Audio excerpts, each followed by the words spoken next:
Hey guys, I don't even know where to begin with this guy because he's just so amazing. But this is Mr. Ron Pope. He's got lots of cool stuff coming up that I want to talk to him about. He's been a musician professionally for 10 years or more now. I can't recall the last time I had a job where they made me get up in the morning. Oh, that must be nice. Yeah. It's definitely good for the workforce that I'm not participating in it, trying to participate in a meaningful way. Because I was always like, oh, you need me to be a security guard today? I'm not gonna do that. I got another thing over here. So it's actually it's probably better for society that this worked out. Well, I think it's a good thing for music lovers that you're doing music. Oh, thank you. Yeah.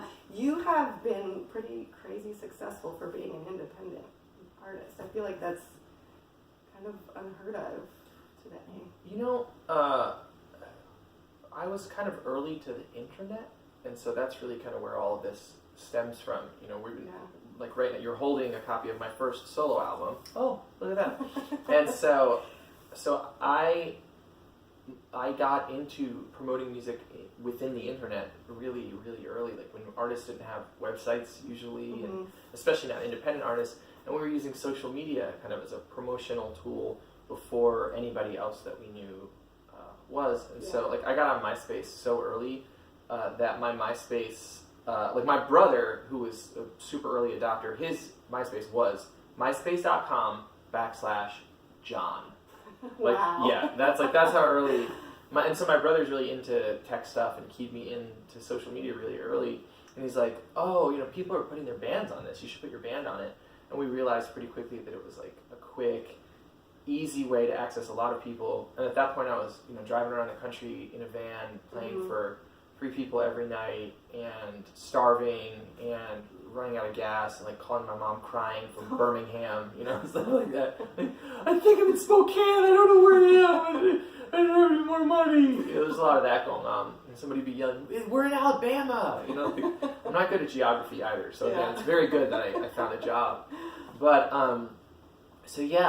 we realized while this was happening, the guys in my band and I, that we could access so many more people via the internet than we could by going on the road and building the audience like one person at a time. And it just didn't seem like we were having the kind of reactions that we were hoping for when we were going out on tour trying to build that way. And then this grassroots thing kind of started happening for me on the internet. I was in a band, like I wasn't a solo artist. I was in a band. I always fronted a band, played electric guitar, was trying to be Jimi Hendrix, sort of, but true band, like a band of brothers. Everybody gets an equal vote kind of a thing.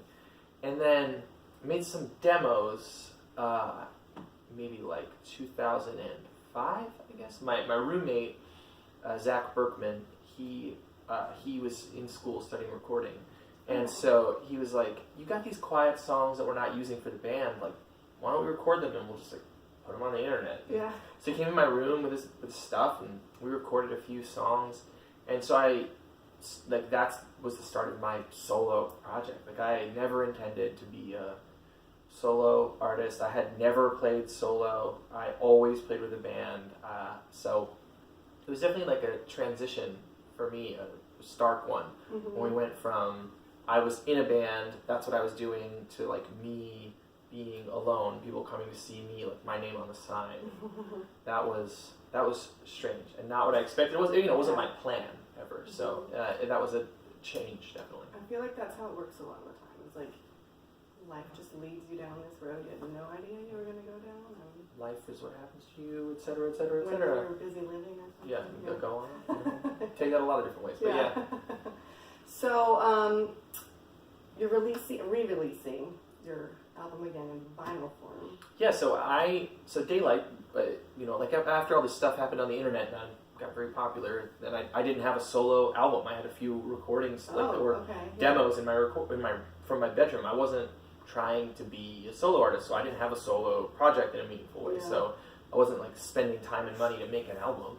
But then after it kind of ran away and people were in love with the songs, I also was like, the notion of crowdfunding didn't really exist as far as I knew at that point. So I asked everybody that was a fan of mine online. I was like, hey, if you'll pay for an album today, I will mail it by this date.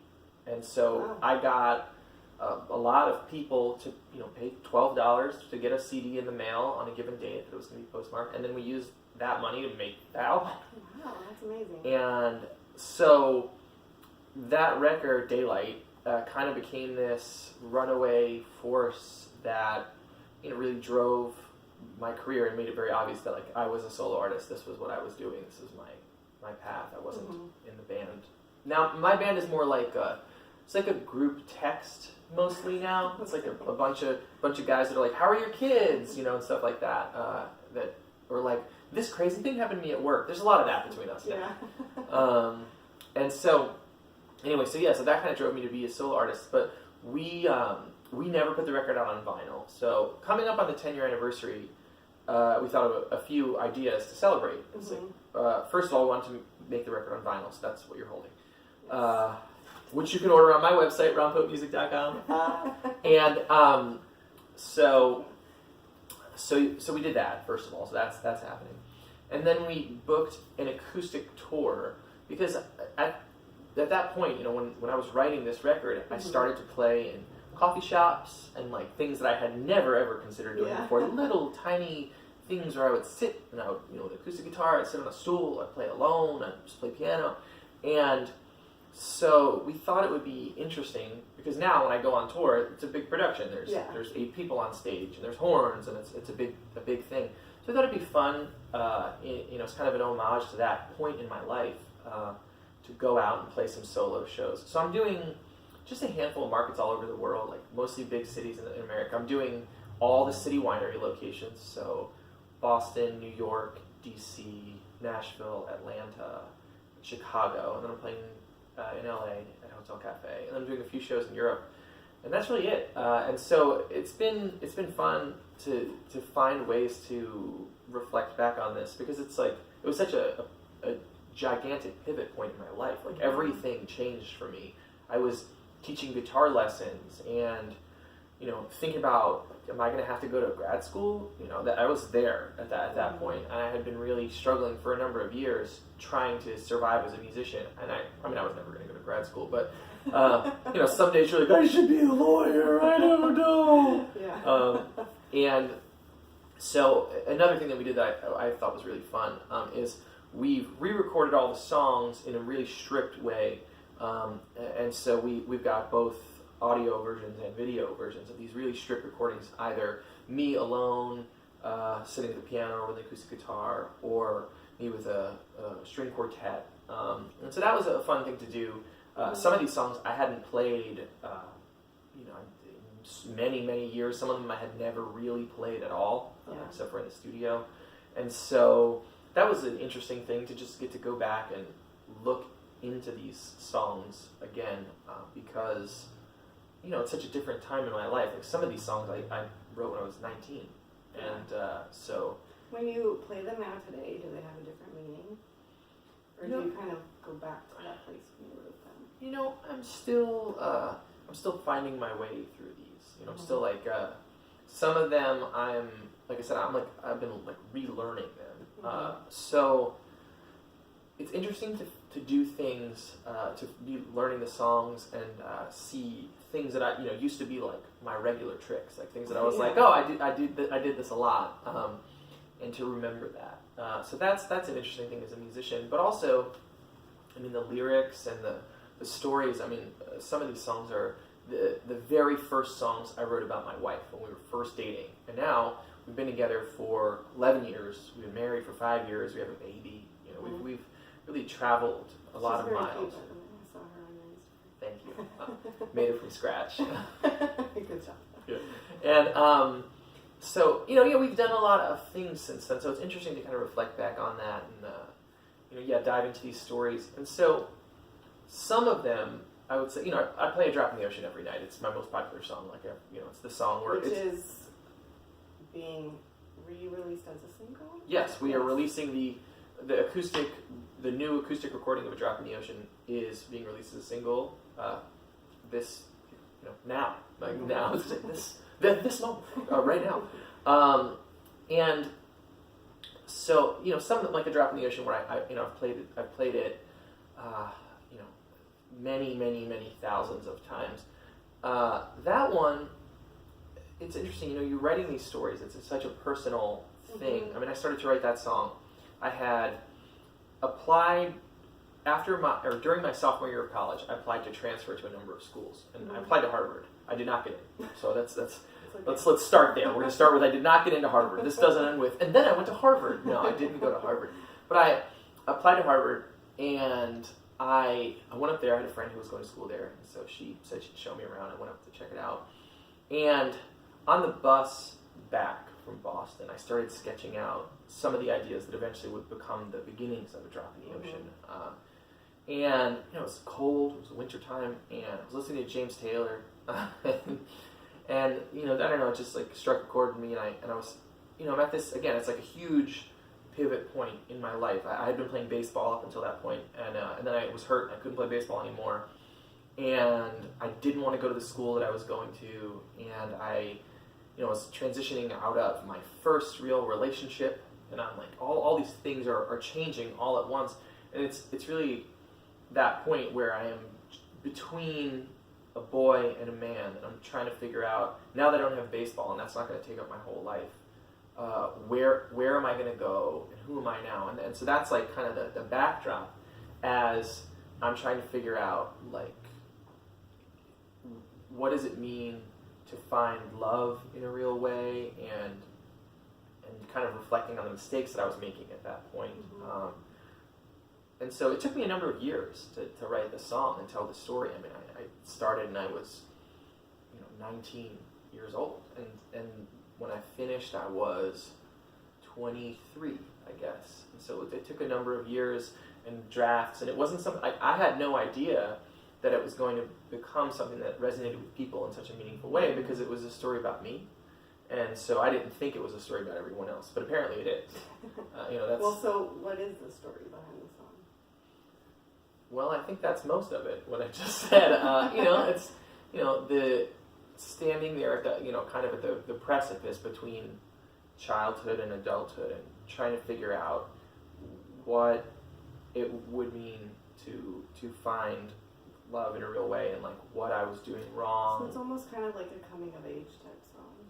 Yeah, I mean, for me, one of the things that I hate about telling the stories behind my songs, and why I never ever want to, but I'm instructed to now, but I hate to do it. And one of the reasons I don't like to is because in my head, art is subjective. I mean, art is certainly subjective, but in my head, it's like, it's much more important that you look at it, like if I painted something and you looked at it and you thought it was a painting of a house, it doesn't matter if I think it's a frog. Yeah. Because for you, in the way that you perceive it, it's a house. And so I feel that way about songs too. It's like, when I write the song, it's mine, and it's about me. But when I put it out into the world, it's yours. And so if A Drop in the Ocean is somebody's wedding song, or they played it at their grandmother's funeral, or, it's like, any personal thing, then that's what it is, in my mind.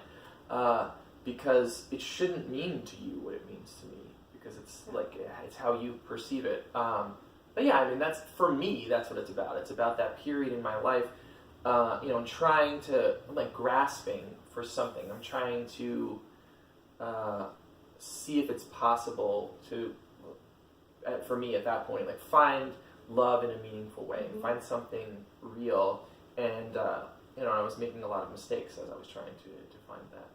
I think we all and honestly, I think at the time, it's like when you're making those mistakes, as you're kissing frogs and such, for me, those things, they feel so devastating. I think the song is very emotional. It's like, and a lot of the songs on this record are, and they're about these really emotional points at the early stages of my life, and like trying to figure out love, a lot of it, and a lot of it is about that. And it feels it's very powerful, like in that time. But without making those mistakes, then you don't learn what you don't like. You have to learn what you don't like. Yeah, it's like just as important as what you do like. And so I think, although there are a lot of like painful, emotional stories in there, and I was living a lot of kind of painful, emotional things, I learned a a great deal from those, and it helped to make the point in my life that I'm in now much happier because I learned a lot of things that I didn't like. Yeah.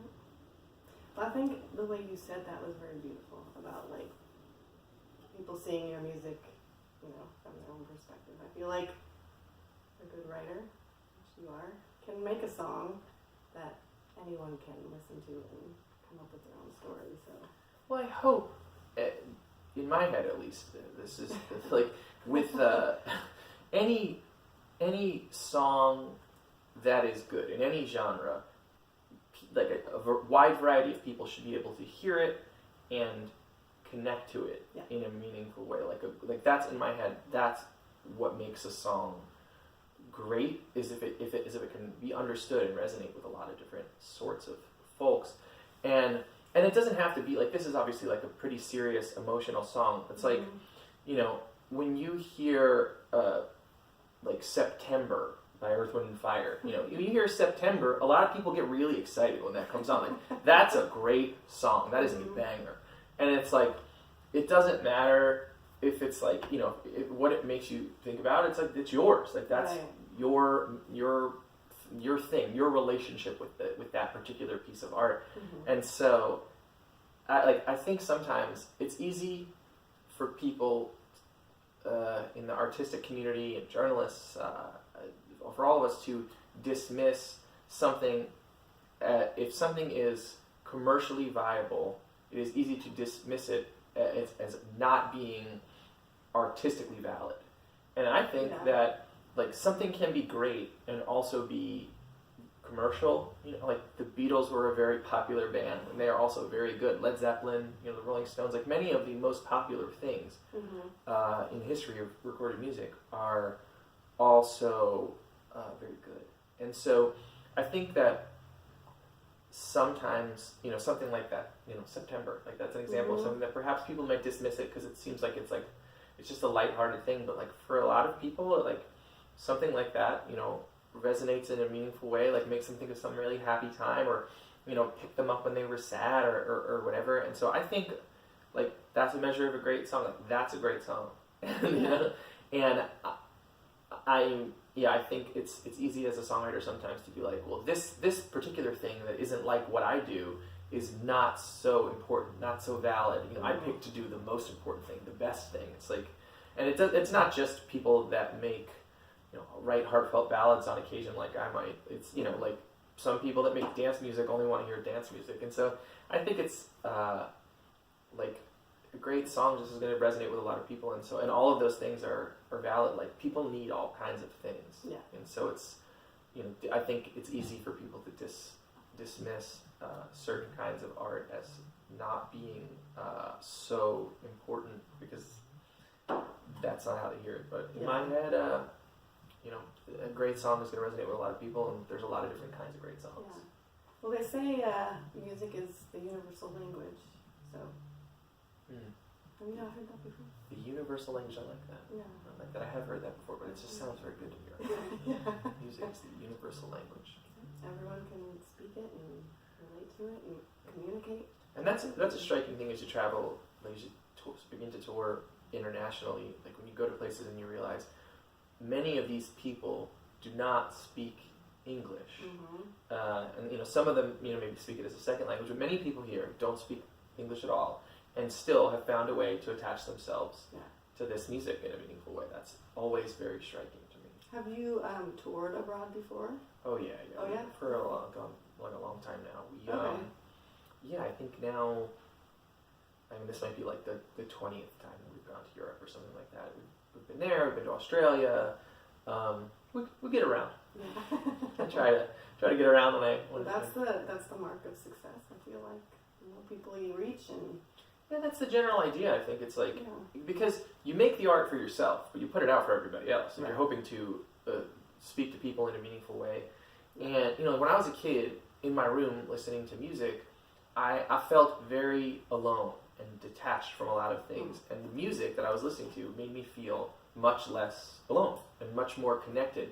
Like that there were like-minded people. There were other people that were in art. And so whether it was Tupac or David Bowie or whatever the thing is, Hendrix or people living or dead, young or old, creating whatever, like the Wu-Tang Clan for a period of time was just as important to me as Bob Dylan, like all of those things, they hit me at different times when I needed them.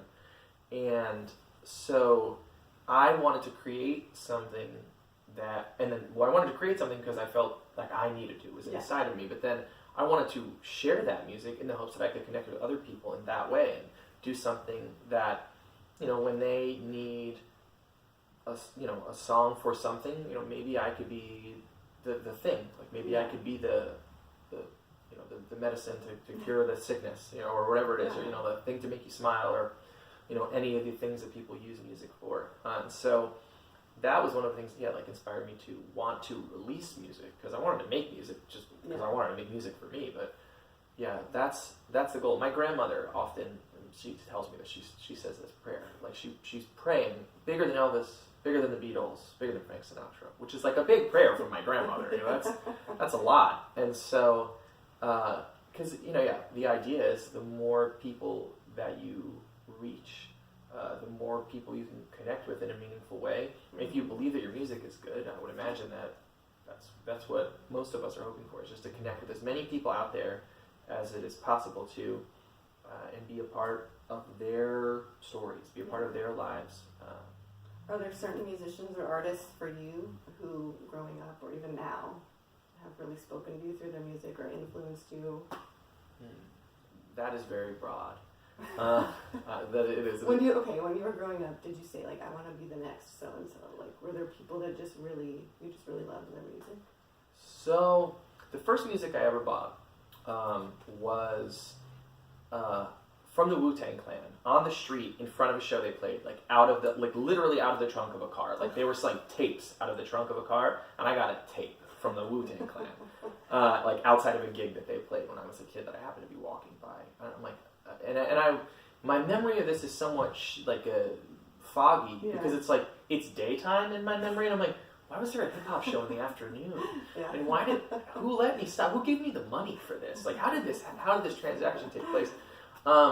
So, different things, different artists, were very important to me at different times.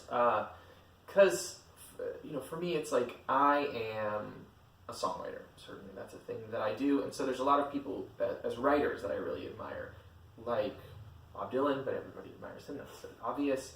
And Bruce Springsteen, and people that you would imagine, based on my haircut and my shirt.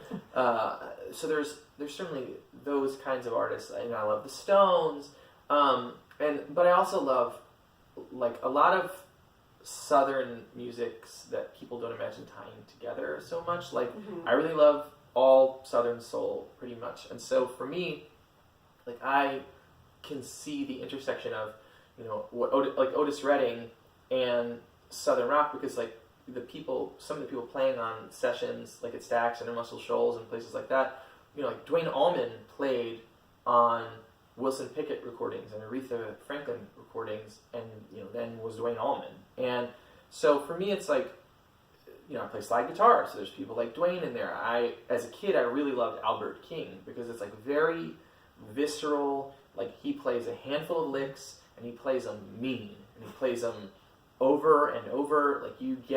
There's a handful of Albert King-isms, and he's going to play those for you. And so I got a greatest hits record of his, and then the one that he made at Stax with Booker T and the MGs, I forget which one that is, but I got a lot of that stuff and learned those guitar parts as a kid, because it just felt really immediate and very powerful. And sometimes I think as I have gotten older and cleaned off some of the rough edges and sanded them down on my playing, sometimes I miss that part, that stage of my playing where I learned those things and I wanted to play just like that. I admired Neil Young's playing in a lot of ways because of that. It was just a lot of it was mean and simple and all emotion, all guts, no thinking. It's not jazz. It's not let me think about the changes. It's wah! Yeah. A lot more of that, and so I really loved that. So Albert King was really a meaningful one for me. It's still a big part of the way that I think about playing guitar. as a producer, I mean, there's a lot of people that I really, like I really like Phil Spector, but I kind of got to that, like a lot of that through Bruce Springsteen. I really like Stevie Wonder, and a vocalist, like I really love Aretha, and Stevie, obviously, because though, like, I don't have the kind of like crazy chopsy Stevie Wonder, Aretha Franklin kind of voice, but the fact that Stevie Wonder had this, he was a virtuoso with his voice, but he chose his spots very carefully. Like, he had incredible taste, and that was something that was really meaningful to me as a kid. Like, you have to pick your spots, because I think there's a lot, like in guitar land especially, there's a lot of people that are like, look at me, look at me, look at me. Like, their playing is very like, look at me all the time. And I think like the culture of television singing shows also has brought a lot of that forward, where people are just like, I gotta sing every note I possibly can, all the way up and all the way down, because if I don't, I'm gonna only have 90 seconds. And Stevie Wonder is not singing like it's a contest. He has the ability to knock you over, but by and large, he picks his spots. And Aretha was like that too. Otis is like that as well. Like, these great vocalists that could really elicit some kind of like emotional response from people. By and large, they were very, very talented and had incredible taste. And so it wasn't just the chops. Like, there's a lot of people, you can walk into many churches in America and find a person that can sing stylistically in that way. But there are very few people that have that ability, but then have the taste to pull themselves back. Like that, I think that's one of the challenging things about being a musician. It's like you spend your whole life trying to get very good at these things, and then some of what you need to do is pull the reins on yourself, and say like, okay, yes, I could do this crazy thing here, but what if I did less? Yeah. And less, and what about less still?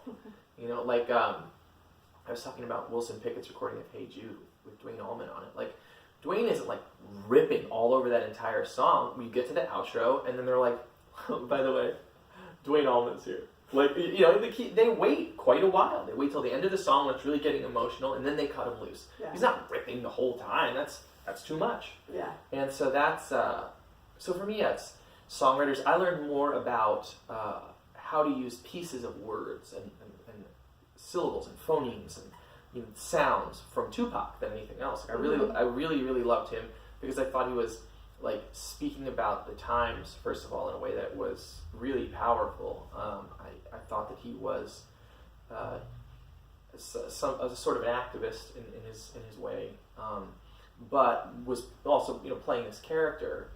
He had never been arrested until he was famous. It was, the character that he was playing was this tough guy, but he was really an artsy kid that wasn't that. He was playing this character, and so I was very interested in him as well, and really lived in those records a great deal. So a lot of stuff. It's like I do a lot of things. So it's like if you wanna, I love saxophone players. So like for me, like Clarence Clemens is a from the E Street Band. Like when I think about Bruce Springsteen, I think about Clarence. Like at the same time, it's not like Bruce and those guys. And like there's like Bobby Keys and people like that can like take the instrument and make it such an integral part of what the band is doing that like the recordings wouldn't be this. Like it's impossible to have those recordings without that person playing in that incredibly